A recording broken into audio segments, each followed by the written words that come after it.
Dios sin igual, dueño del cielo y mar, sobrenatural, sobrenatural, sobrenatural, sobrenatural.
De mi vida eres Dios,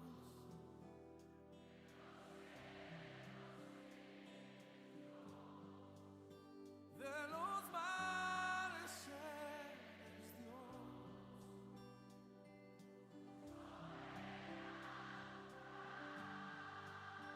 de la tierra eres Dios, mi sustento.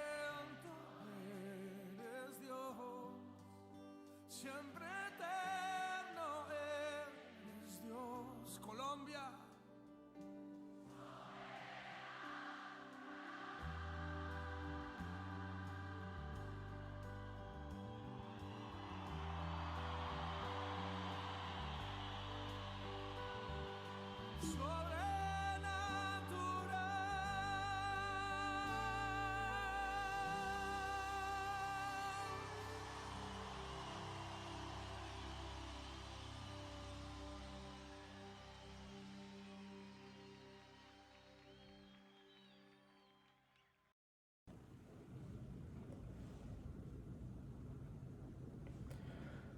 Mis hermanos y mis hermanas, qué gusto nuevamente poder encontrarnos para escuchar un nuevo mensaje de parte del Señor.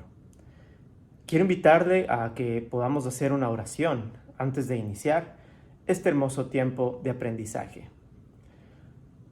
Papito Dios, Papito bueno, gracias infinitas te damos por habernos dado vida y salud hasta este día.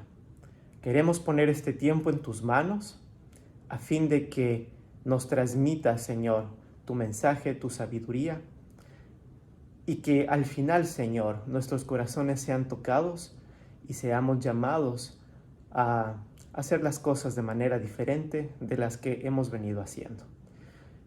Bendecimos, Señor, tu nombre y este tiempo. Oramos en el nombre de nuestro Señor Jesús. Amén. Quiero invitarle a usted que abra su Biblia y vayamos al libro de los Gálatas. Vamos a buscar el capítulo 5 y vamos a leer los versículos 22 al 23. Y ya puede estar imaginándose usted, vamos a hablar acerca del fruto del Espíritu Santo. ¿Sabía usted que fue creada para dar fruto y para dar mucho fruto? Vamos a leer esta porción de la palabra. Mas el fruto del Espíritu es amor, gozo, paz, paciencia, benignidad, bondad, fe, mansedumbre, templanza. Contra tales cosas no hay ley. Antes de ingresar de lleno en el mensaje, Yo quiero invitarle también que vayamos a 2 de Pedro 1:21. Y vamos a leer, porque la profecía no fue en los tiempos pasados traída por voluntad humana, sino que los santos hombres de Dios hablaron siendo inspirados por el Espíritu Santo. La palabra griega que traduce inspirado tiene el sentido de que algo es llevado a lo largo. Es como un barco que está siendo llevado a lo largo del mar por el viento o por las corrientes submarinas. Es como que los escritores de la palabra hayan elevado sus velas, poniendo en una comparación, en una metáfora, mientras que Dios, el Espíritu Santo, los llevaban a lo largo de la dirección que Él deseaba. Para poner como ejemplo, no es lo mismo que Enrique escriba un libro de poesías exaltando al Señor, glorificando al Señor, a que el apóstol Pablo sea escogido por el Señor para escribir a los hijos de Dios y que esto sea una inspiración divina, lo que el Señor realmente quiere decir con esto.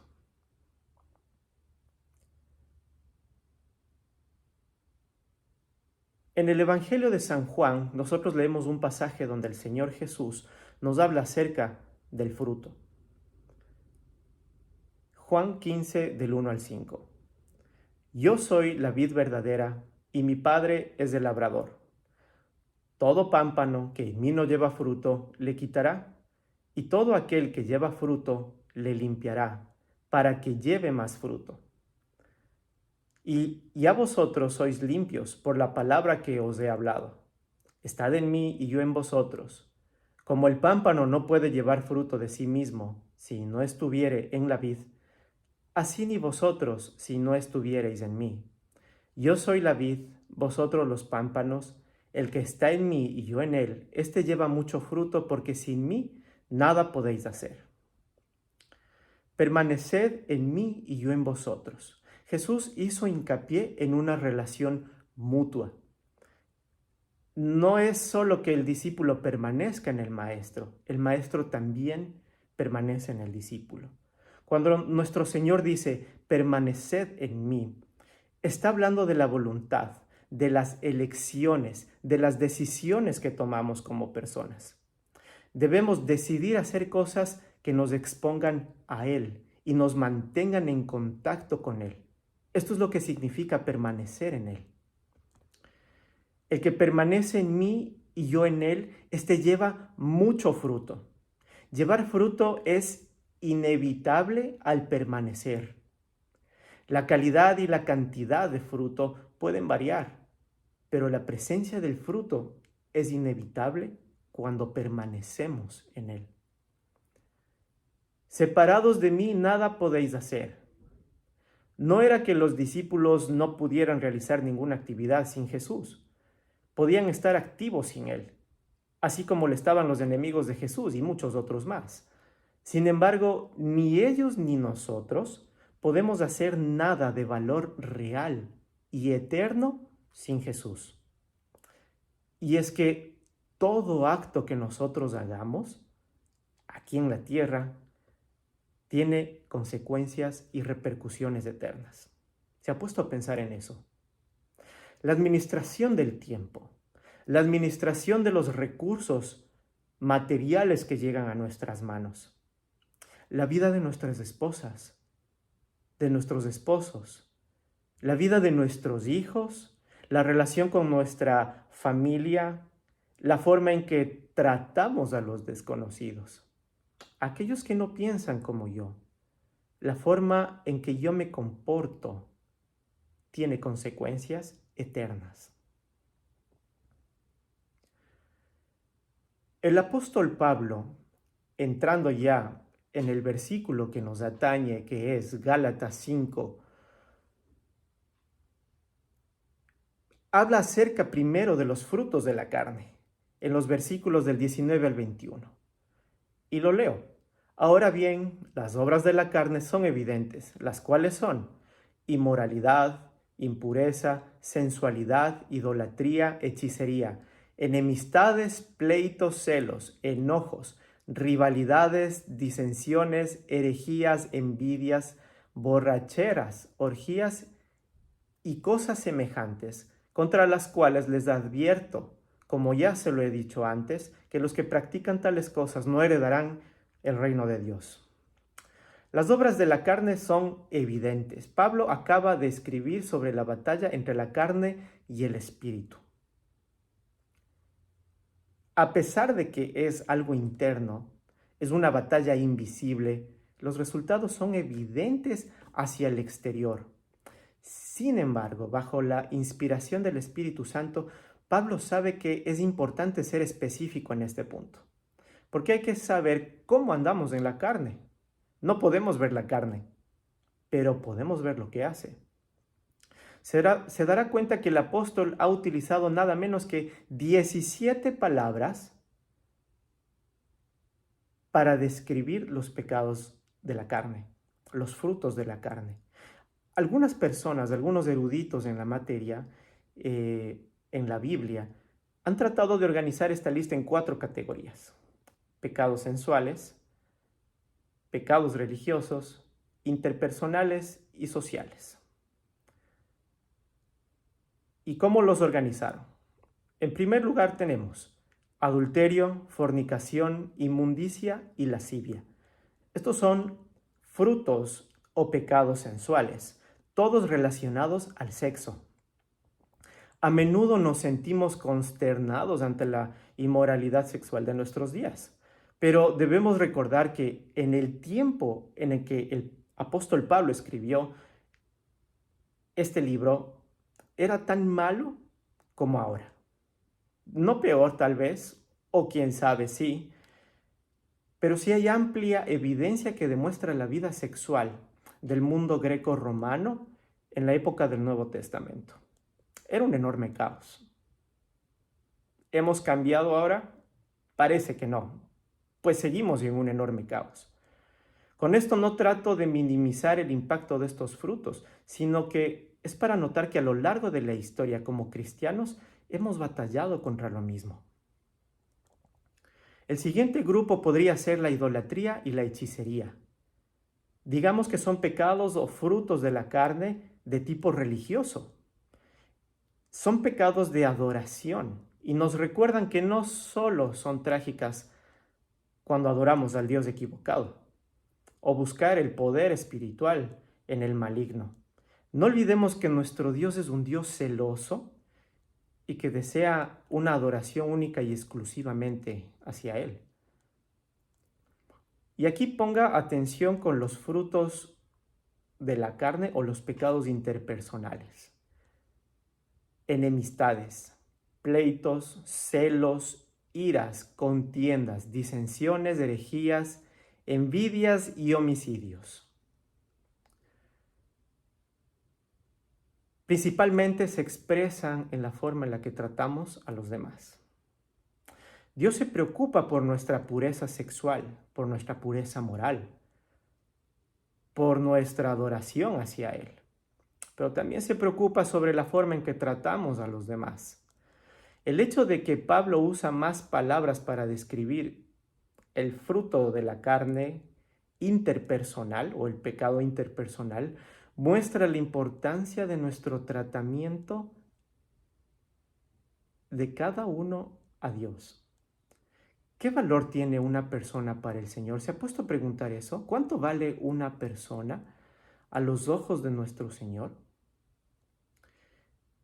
Sin lugar a dudas, yo le puedo decir que es una gran diferencia entre el cristianismo y el resto de las religiones. Pues para el resto de las religiones una persona es solo un número más, es un nombre más. Pero para el Señor Jesús, una persona significa una hija o un hijo invaluable, a tal punto que si solo hubiera un pecador en el mundo, esto lo hemos escuchado, el Señor habría venido a la cruz solo por esa única persona. El Señor nos ha dado un valor grande, muy grande. fuimos comprados con su sangre. ¿Y cuánto vale la sangre de Cristo? ¿Se ha puesto a preguntar? Póngale un valor ahorita, en este momento, a la sangre de Cristo. ¿Cuánto vale la sangre de Cristo? Pues mi hermano, mi hermana, déjeme decirle que ese es el valor que usted tiene para Él, que cada persona tiene para Él. Y sí, para Él tiene ese valor. Y para mí también. Como para pensarlo en estos momentos caóticos que estamos pasando como país. Todas las personas que me rodean tienen un valor delante de los ojos del Señor.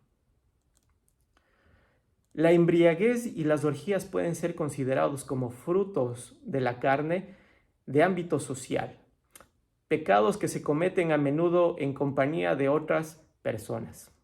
Pablo reconoce la realidad y recuerda a sus lectores que cualquier tipo de pecado que habían cometido en sus días precristianos, antes de ser cristianos, deben ser abandonados definitivamente. Las borracheras y las orgías, como parte del pasado cristiano de oscuridad, ahora necesitan ser desechadas porque caminamos en la luz. Finaliza estos pecados advirtiendo estos frutos de la carne, advirtiendo que quienes los cometan no heredarán el reino. Hay una advertencia, hay un peligro, hay un semáforo en rojo. Pero con el peligro viene el consejo también, viene la salvación. Y eso lo leemos en los siguientes versículos, el 22 y el 23. Mas del fruto del Espíritu. Así empieza el versículo 22. Las obras de la carne, como hemos leído, parecen abrumadoras, tanto en nosotros y alrededor de nosotros. Dios es lo suficientemente bueno y lo suficientemente grande para cambiar todo, pero con el fruto del Espíritu. El fruto del Espíritu siempre puede conquistar las obras de la carne. Cabe destacar que es el fruto del Espíritu puesto frente a las obras de la carne. El fruto tiene varias características importantes. Por ejemplo, el fruto no se logra trabajando, pero da nacimiento por permanecer, por persistir en una relación, en la relación que debemos tener con el Señor. El fruto es frágil. El fruto puede reproducirse.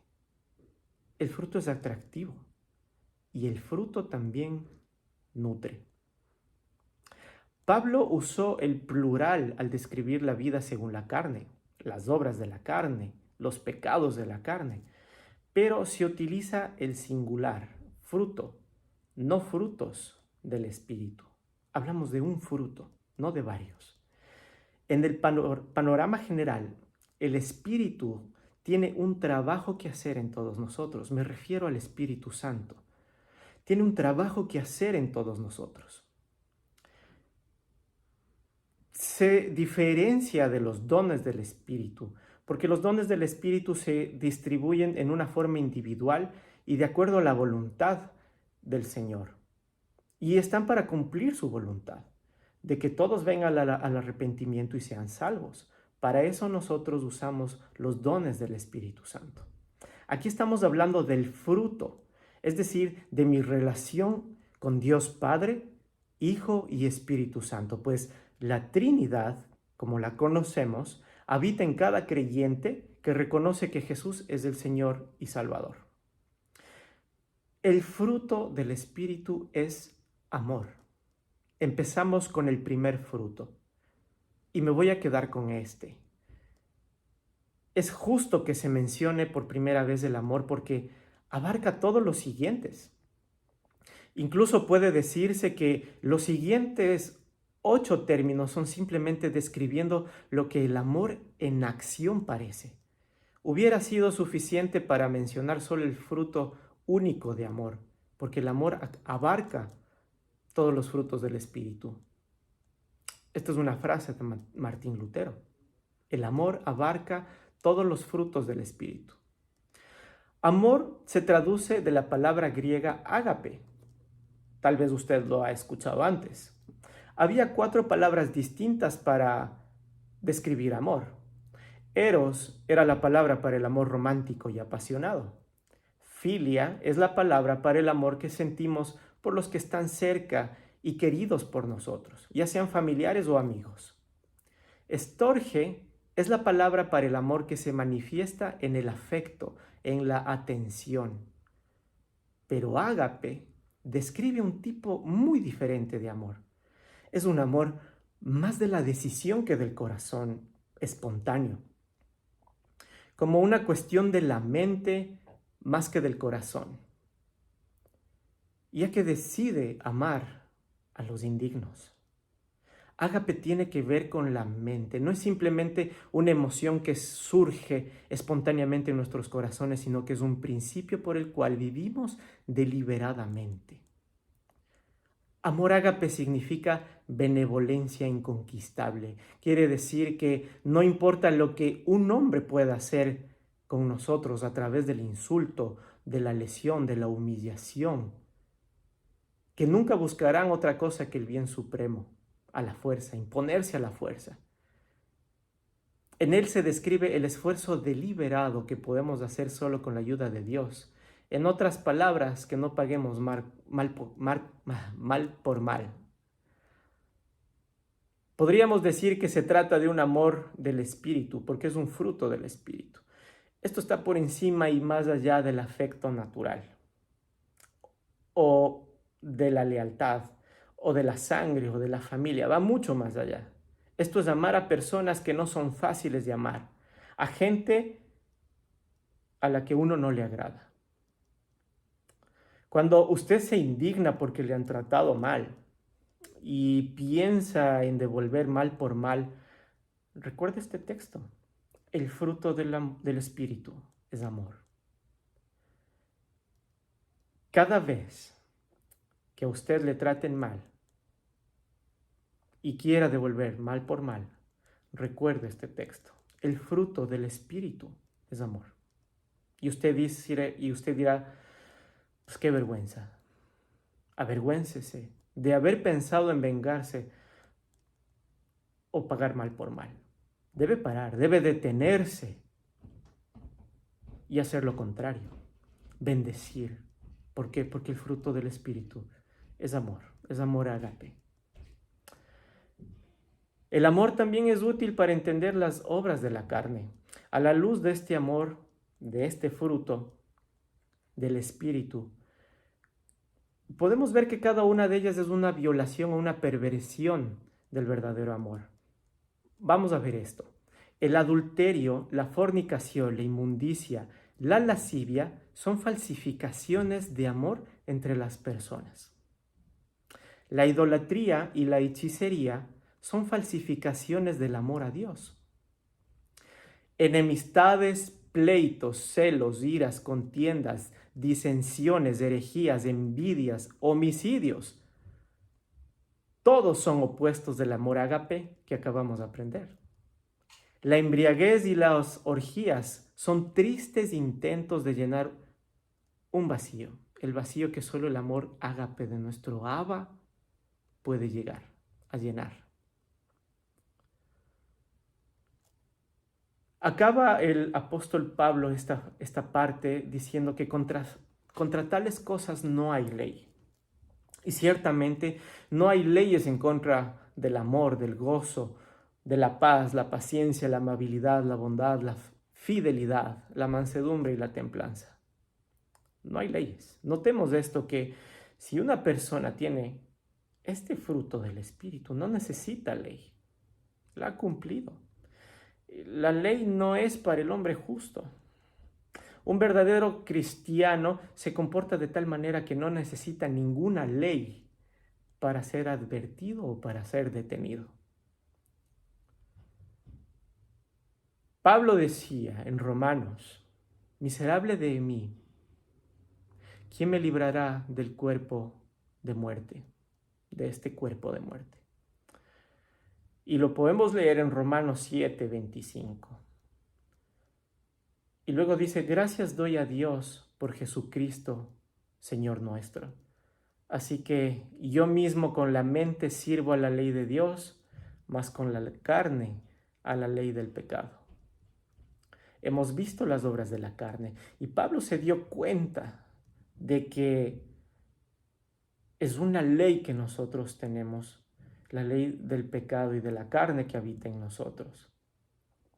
Y dice, miserable de mí, ¿quién me va a librar de este cuerpo de muerte?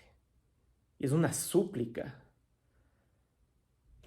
Pero él se da cuenta y da gracias a Dios por nuestro Señor Jesucristo. Así que yo mismo con la mente sirvo a la ley de Dios, mas con la carne a la ley del pecado. ¿Qué es la ley? Y yo estaba viendo el significado en el diccionario de la Real Academia de la Lengua Española. Y ley significa regla fija a la que está sometido un fenómeno de la naturaleza. Cada una de las relaciones existentes entre los diversos elementos que intervienen en un fenómeno. Es también un precepto dictado por la autoridad competente en que se manda o prohíbe algo en consonancia con la justicia y para el bien de los gobernados. Eso es una ley. Y Pablo dice que mi mente sirva a la ley de Dios, mas con la carne a la ley del pecado. ¿Cómo se rompe una ley? Él dice, reconozco que en mí hay esta ley, la de la carne. ¿Cómo se rompe una ley? Pues la ley se puede romper con otra ley, que es totalmente opuesta. Se puede romper con un principio. Por ejemplo, la ley de la gravedad se puede romper con el principio de la flotabilidad. Sabemos todos que la ley de la gravedad hace que si yo lance una pelota o cualquier tipo de objeto, inmediatamente irá para abajo, para el suelo. Esa es la ley de la gravedad. Pero hay un principio que si yo lleno un globo con un gas mucho más ligero y liviano como es el helio, el globo en lugar de ir para abajo se va a ir para arriba. Rompió la ley de la gravedad. Lo mismo pasa cuando un globo aerostático es lleno con aire caliente. El aire caliente tiende a subir. Se ha roto la ley de la gravedad. Y eso es lo que Pablo ve aquí. Con mi mente sirvo a la ley de Dios y con la carne a la ley del pecado. Y empieza el capítulo 8, Romanos 8, empieza de esta manera. Ahora pues, es como que se da cuenta. Ahora pues, ninguna condenación hay para los que están en Cristo Jesús, los que no andan conforme a la carne, mas conforme al Espíritu. Porque la ley del Espíritu de vida en Cristo Jesús me ha librado de la ley, del pecado y de la muerte. Se dio cuenta. Ahora pues, ninguna condenación hay. La simple declaración de ninguna condenación viene a aquellos que están en Cristo Jesús y son guiados por el Espíritu. Ya que Dios el Padre no condena a Jesús, tampoco Él condenará a aquellos que están en Jesús.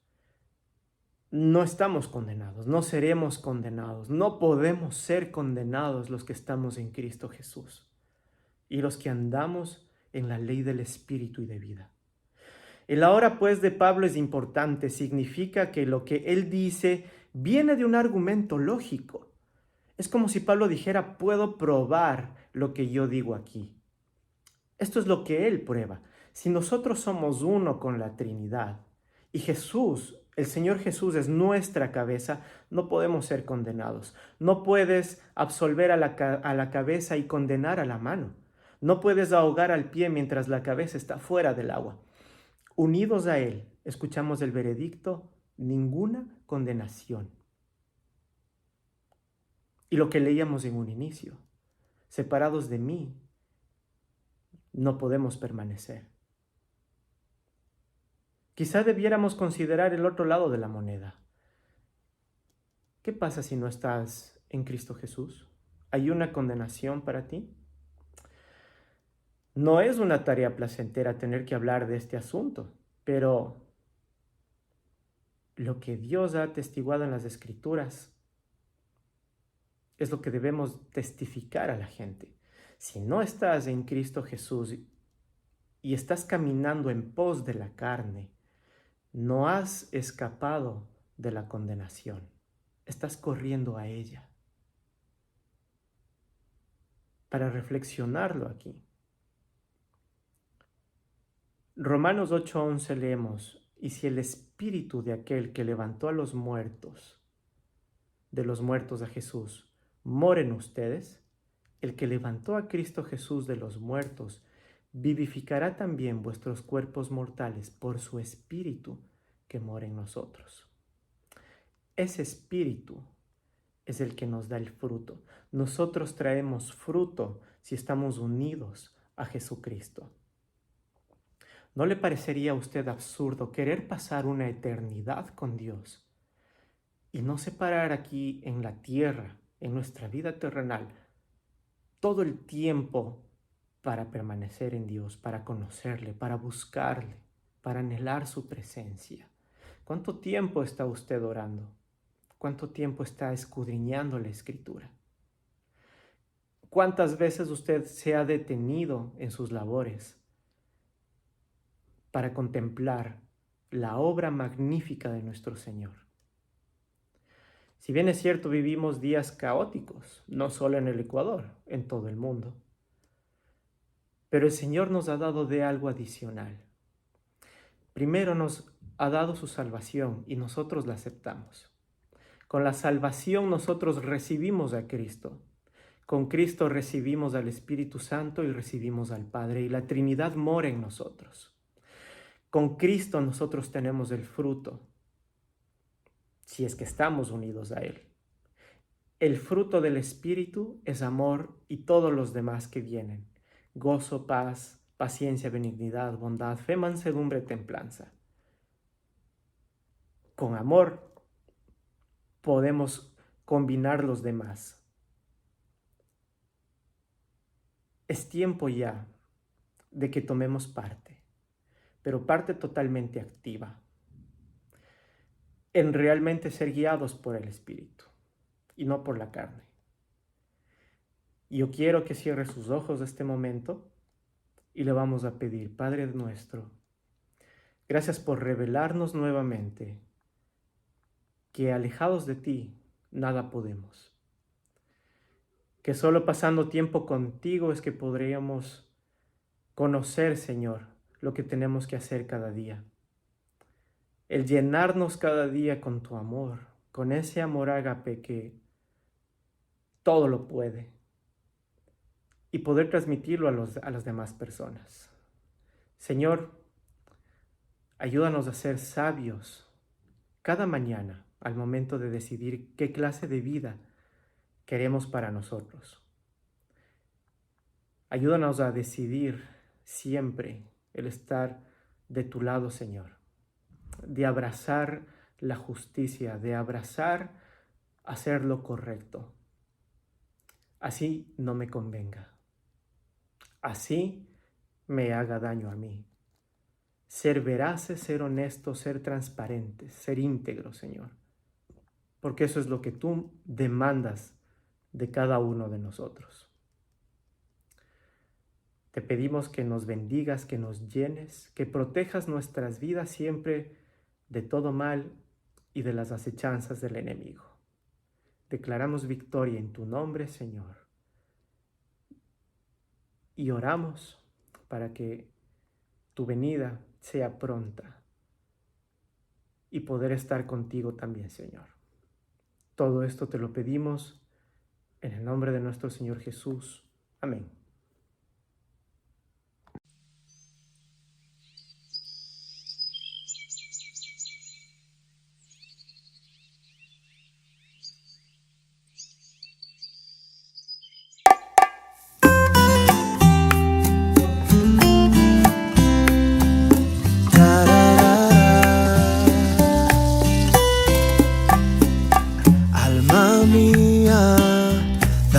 Gracias, sus bondades no olvides jamás.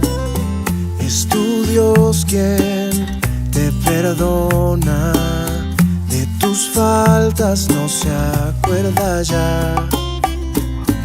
cura tu enfermedad, y si hay dolor, también lo sana. Y si al hueco fuiste a dar su fidelidad, te rescata. Mi gratitud hoy canta, qué bueno es Dios, qué bueno es Dios. No olvidaré su gracia que me alcanzó, que me rodeó.